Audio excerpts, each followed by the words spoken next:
तो आदाब, नमस्कार, गुड इवनिंग, सत श्री अकाल। एक बार फिर आप तमाम लोगों का स्वागत है क्राइम तक की कहानी के इस एपिसोड में। और उम्मीद है पूरी फैमिली अच्छी होगी, अपना ख्याल रख रही होगी।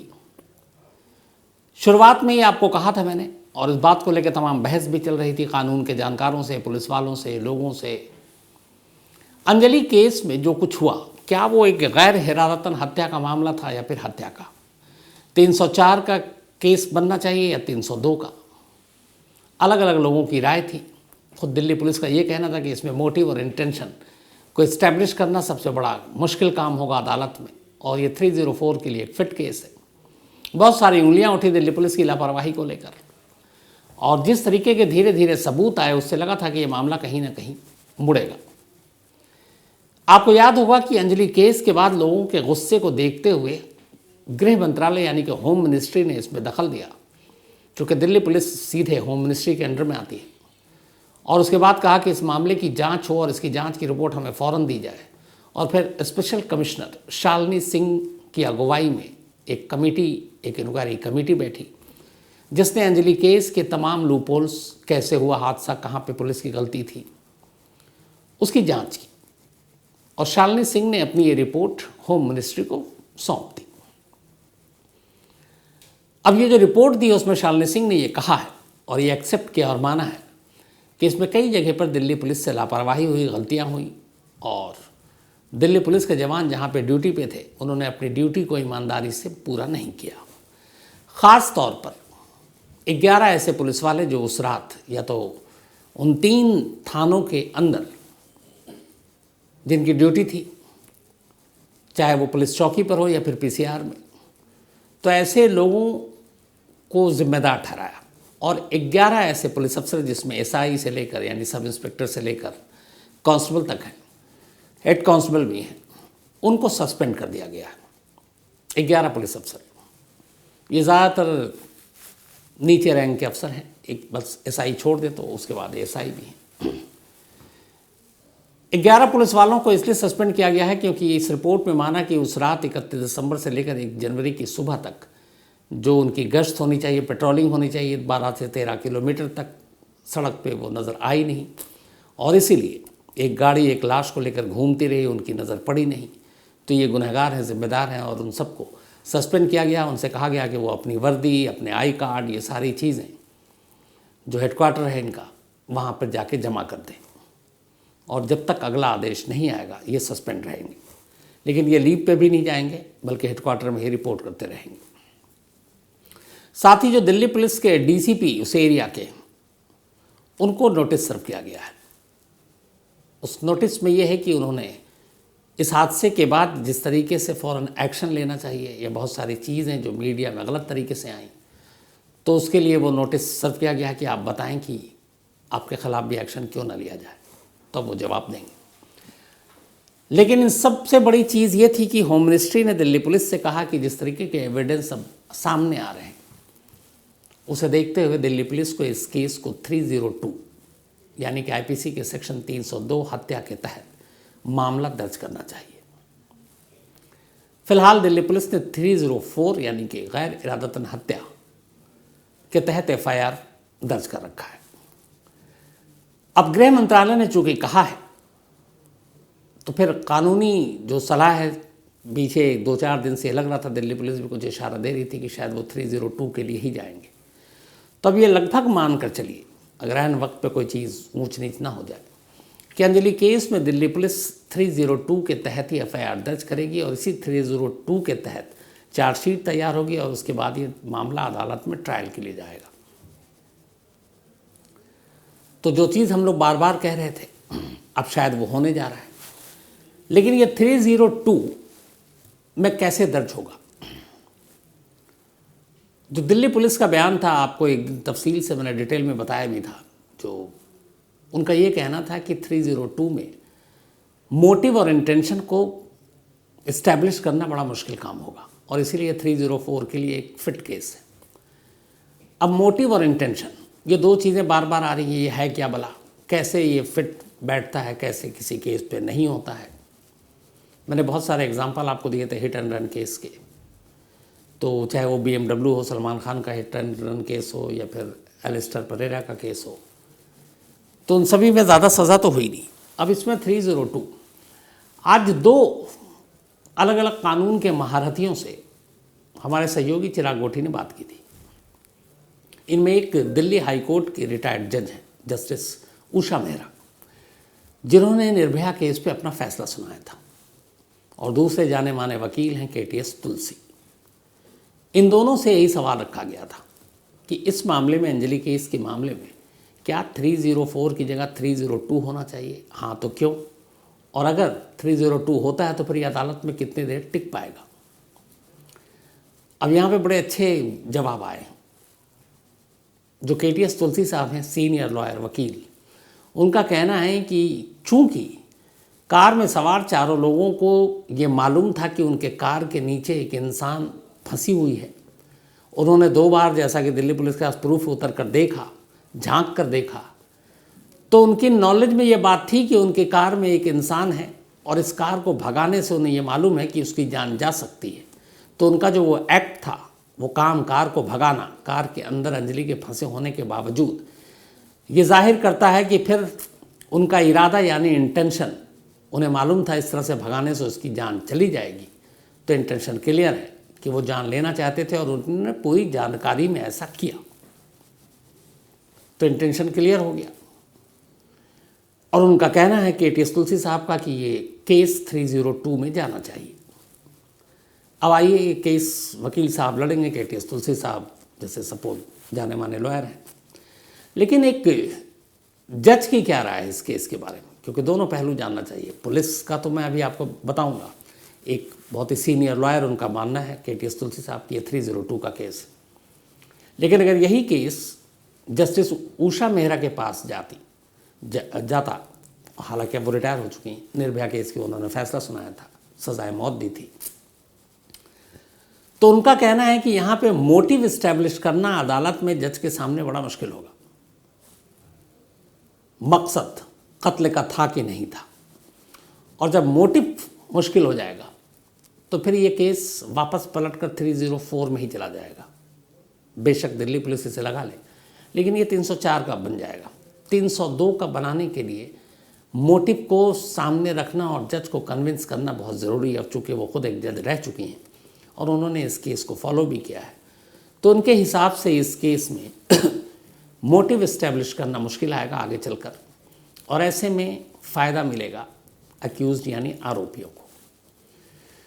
तो एक सीनियर वकील की राय कि ये केस 302 का है, एक दिल्ली हाई कोर्ट की जज, उनका कहना मोटिव में मुश्किल आएगा, ये इसलिए केस 304 में वापस चला जाएगा।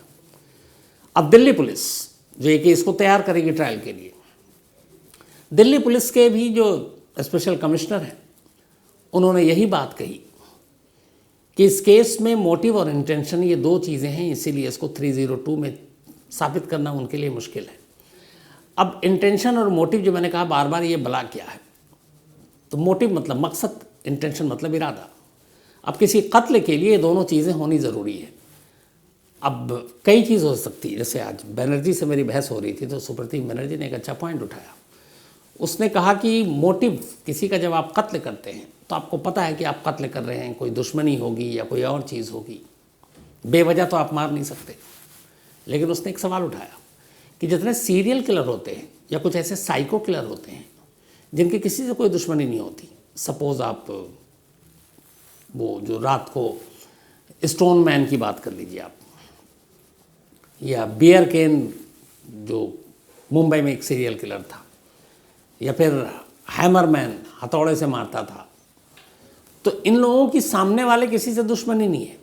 इन्हें क्या है कि कत्ल करने में मज़ा आता है। सामने वाला कौन है, क्या करता है, वो जानते तक नहीं है, कभी मिले भी नहीं है, कोई दोस्ती नहीं, कोई दुश्मनी नहीं।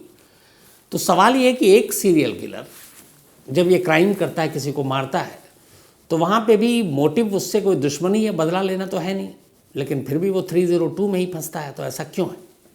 ये उसका सवाल था। तो मैंने उसको बताया कि यहाँ पे मोटिव बिल्कुल उसकी नहीं है कि वो जान पहचान का है, कोई दुश्मनी है, लेकिन उसे कत्ल करने में मज़ा आता है। सामने वाले को जानता भी नहीं है, वो कोई दुश्मनी भी नहीं है, जान पहचान भी नहीं है, लेकिन जब वो निकलता है रात के अंधेरे में कोई पत्थर या हथौड़ा लेकर, तो उसके दिमाग में क्या चलता है? यही चलता है कि आज भी मुझे मारना है, आज भी मुझे किसी का कत्ल करना है। तो जैसे ही ये बात उसके दिमाग में आई, इसका मतलब है मोटिव क्लियर हो गया कि वो मर्डर करने जा रहा है। तो जब मोटिव उसका क्लियर हो गया कि उसे रात को निकलना है, हथौड़े से या फिर पत्थर से मारना है, तो यहाँ फिर सामने वाले को आप जानते हो ना जानते हो, उससे कोई लेना देना नहीं है। आपके दिमाग में ये क्लियर है कि आपको मारना है, यानी मोटिव आपको मारना है। और इंटेंशन, इस तरीके से मारने से ये मरेगा, जब मोटिव है ही है कि मारना है तो फिर इंटेंशन भी क्लियर हो गया। तो ये फ़र्क है। अब यहाँ पे क्या है जो पेच फंस रहा है, वो ये है कि जितने भी विटनेस हैं, चाहे वो आप निधि को ले लें या जो 5 आरोपी हैं उनको ले लें, सीसीटीवी जो फुटेज ले लें, टाइमिंग ले लें दोनों के, जब ये चारों मुरथल से चले और निधि और वो उस होटल से चले, इनके कॉल डिटेल निकाल लें, तो एक चीज़ क्लियर होगी अब तक की पूरी इन्वेस्टिगेशन में कि जो कार में सवार जितने भी 4 आरोपी थे और उनके 3 मददगार, मतलब 7, उन 7 के 7 में से किसी का भी एक का निधि या अंजलि के साथ कोई रिश्ता नहीं था। 31 दिसंबर या 1 जनवरी की सुबह से पहले वो 7 निधि या अंजलि को जानते तक नहीं थे। इन दोनों के मोबाइल के कॉल डिटेल से एक भी ऐसा प्रूफ नहीं मिला कि कभी इन लोगों ने उन लोगों के साथ संपर्क किया हो, कोई मैसेज हो, व्हाट्सएप चैट हो, सोशल मीडिया के ज़रिए एक दूसरे को जानते हैं। मतलब जितने अक्यूज़ड हैं, आरोपी हैं वो, और जो डिकीज़ हैं अंजलि, और जो विटनेस है निधि, इनका आपस में कोई रिश्ता नहीं है, कोई लिंक नहीं है।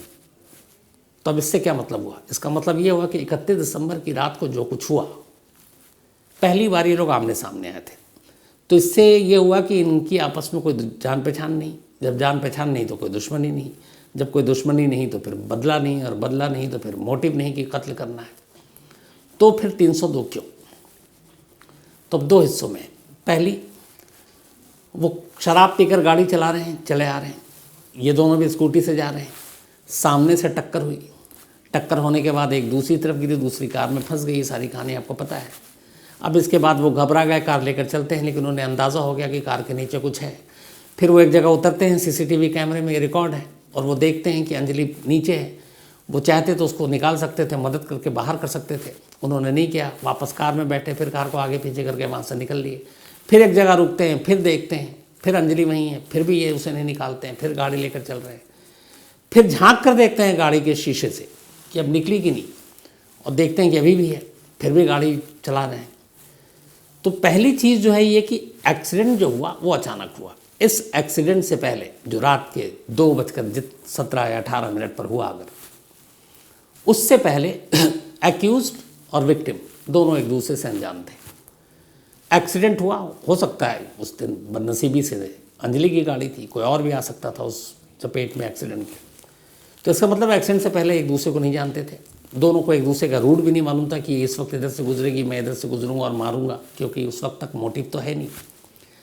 तो एक्सीडेंट जो हुआ वो अचानक हुआ, और एक्सीडेंट का कोई इरादा नहीं था। हो गई गलती, हो गया। यहाँ अभी तक कोई मोटिव नहीं था। तो ये कि अदालत में बड़े अच्छे तरीके से जो KTS तुलसी साहब ने कहा है, जो जस्टिस उषा मेहरा रिटायर्ड, उन्होंने कहा कि जब ये एक्सीडेंट हुआ तो अचानक हुआ, इससे पहले एक दूसरे के कोई जान पहचान नहीं, दोस्ती नहीं, दुश्मनी नहीं, और उसके बाद हादसा सड़क पे होता रहता है। तो मारने के नियत से वो एक्सीडेंट तो किया नहीं, हो गया। ज़्यादा से ज़्यादा ये है कि शराब पी हुए थे, नशा है, तो थोड़ा और एक्स्ट्रा उस पर आप धारा लगा दो, एक्स्ट्रा सज़ा दे दो, लेकिन आप उसे कातिल नहीं ठहराओगे, ये उधर दलील होगी। अब यहाँ पे ये बात कहीं ना कहीं हम चाहे जितनी हमदर्दी रखें, वो थोड़ा सा फेवर में जा रहा है। लेकिन फिर दूसरी चीज़ आ जाती है कि चलो मकसद नहीं था, मोटिव मर्डर का इस्टेब्लिश करना मुश्किल होगा दिल्ली पुलिस के लिए, जो दिल्ली पुलिस खुद कह रही है। लेकिन अभी दूसरी चीज़ बची हुई है, इंटेंशन। इंटेंशन को लेकर दिल्ली पुलिस के पास बहुत सारे सबूत हैं। जैसे मैंने कहा कि गाड़ी से झांक कर देखना, गाड़ी से 2 बार उतर कर देखना, फंसी हुई है फिर भी उसको निकालने की बजाय भगाना, 12-13 किलोमीटर तक घसीटना, तो ये जाहिर करता है कि उसकी गाड़ी के नीचे वो है। वो चाहते तो उसको निकाल कर उसकी जान बचा सकते थे, उन्होंने ऐसा नहीं किया। जानबूझकर इसके बाद वो गाड़ी को भगाते रहे, और वो घिसटती रही, वो भगाते रहे, वो घिसटती रही, और इस चक्कर में 45 किलो की अंजलि 15 किलो की होकर रह गई, और उसकी जान चली गई। तो यहाँ इंटेंशन मतलब जानबूझ कर कि गाड़ी चलाने से वो मर जाएगी, ये जानते हुए भी उन्होंने गाड़ी चलाई। तो आईपीसी 299 का एक सेक्शन कहता है कि अगर ऐसे सिचुएशन में ऐसा कोई केस हो तो उसमें आप 302 लगा सकते हैं।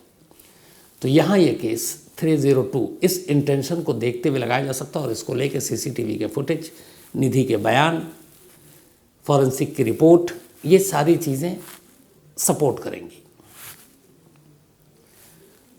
तो अगर ये इस हिसाब से पूरे ओवरऑल देखें, अभी जब ट्रायल पे ये मामला जाएगा, मोटिव क्लियर करना दिल्ली पुलिस अगर कह रही है तो सच में मुश्किल होगा अदालत में, अगर तेज़ तरार वकील सामने हो। इंटेंशन दिल्ली पुलिस आसानी से इसको इस्टेब्लिश कर सकती है, और एक अच्छा वकील दिल्ली पुलिस के इस चीज़ को बेहतर तरीके से कोर्ट के सामने रख सकता है, और फिर कोर्ट इस हिसाब से भी 304 और 302 इनके बीच का जो पेंच फंसा हुआ है उसमें से एक सही रास्ता निकाल कर इस पर अपना फैसला सुना सकती है। तो कुल मिलाकर अच्छी खबर ये है कि चूँकि होम मिनिस्ट्री ने कहा है कि इस मामले में 302 दर्ज करें, लेकिन ये लड़ाई ख़त्म नहीं हुई है, क्योंकि जब ये ट्रायल पे जाएगा तो ये दिलचस्प मुकदमा होगा उस वक्त। 304 और 302 के बीच की बहस को सुनना भी ये अपने आप में एक एक्सपीरियंस होता है। तो मेरी भी कोशिश होगी जब ये ट्रायल में जाए और अगर 302 हो गया और 304 के लिए अक्यूज़ के वकील जाएंगे, तो कोशिश होगी कि जाकर अदालत के अंदर बैठकर इस मुकदमे को सुना जाए, ताकि देखा जाए कि इस मामले में बहस कैसी होती है। और जब ऐसा होगा तो फिर मैं आपको लाइव रिपोर्ट भी बताऊंगा। लेकिन कहानी ख़त्म करूं उससे पहले आपको क्राइम की एक स्टोरी बताता हूं। मध्य प्रदेश में एक अजीब कहानी सामने आई है। एक लड़की मजदूर वर्ग की थी, वो अचानक गायब हो गई 6 महीने पहले। उसकी माँ ने पुलिस में कंप्लेंट की। अब पुलिस को लगा कि लड़की है, कहीं इधर उधर चली गई होगी, किसी और शहर चली होगी। आमतौर पर ऐसे केस को पुलिस हल्के में ही लेती है। लड़की का कहीं अता पता चल नहीं रहा था। माँ बार बार पुलिस के चक्कर काटे। फिर माँ ने पुलिस से कहा कि एक लड़का है जो उसी जगह काम करता है जहाँ उसकी बेटी काम करती है, वो वहाँ ड्राइवर है, तो मुझे शक है कि मेरी बेटी कहाँ है, उसको पता होगा। पुलिस ने उससे पूछताछ भी की शुरू में, फिर छोड़ दिया। 6 महीने बीत गए। 6 महीने के बाद माँ इधर लगातार पुलिस के चक्कर काट रही है। पुलिस वाला परेशान हो गया। फिर माँ ने एक ही लड़के का नाम ले रहा है। उन्होंने कहा चलो डंडा मारते हैं, 2-4 पता होगा तो उगल देगा, नहीं तो छोड़ दूंगा। पुलिस ने फिर लड़के को बुलाया। फिर थोड़ा धक्याया, थोड़ा हड़काया, लेकिन पिछली बार भी हड़काया था तब लड़का कुछ बोला नहीं। इस बार थोड़े से ही में वो रोने लगा। उसका तो बोला साहब मुझे बचा लो, मुझे ना एक भूत बड़ा तंग कर रहा है, और वो भूत डेली सपने में आ रहा है, और वो मैं सो नहीं पा रहा हूँ, मैं पागल हो जाऊँगा। तो उसने कहा किसका भूत? तब उसने उस लड़की का नाम लिया। उसने कहा उस लड़की का भूत डेली आ रहा है और मैं सपने में, और वो मुझे धमका भी रही है, और ये भी है कि कुछ कर दूंगी, और उस चक्कर में मैं कई रातों से सो नहीं पा रहा हूँ।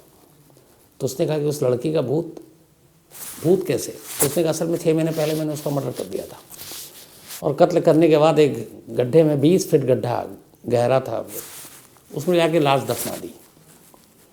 6 महीने बाद पुलिस उसके कहने पे उस जगह पे पहुंची। गड्ढे की खुदाई हुई। लड़की की शक्ल में वो कंकाल बाहर आई। कंकाल को भेजा गया। अब डीएनए रिपोर्ट मैच करेगा उसकी माँ से, लेकिन जगह उसने चूँकि बताई है वहीं से कंकाल मिला, तो इसका मतलब वही लड़की होगी। लेकिन यहाँ वो लड़का पहले पुलिस के डर और उससे कुछ सच नहीं बोल रहा था।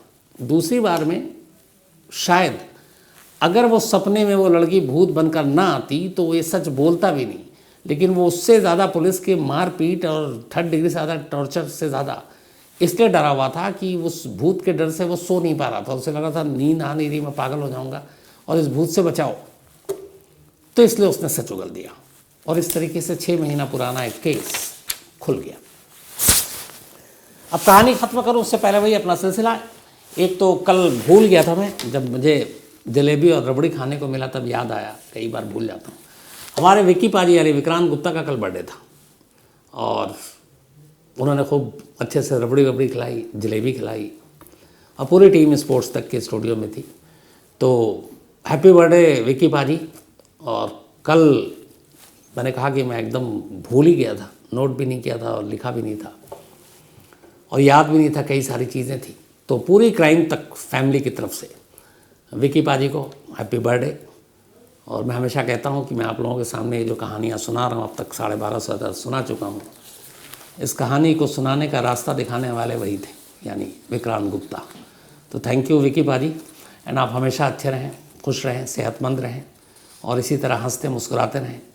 उनको देख के एक एनर्जी भी आती है, आप विक्रांत से जब भी मिलेंगे वो हमेशा आपको एकदम एक्टिव, खुश, एकदम जॉली नेचर।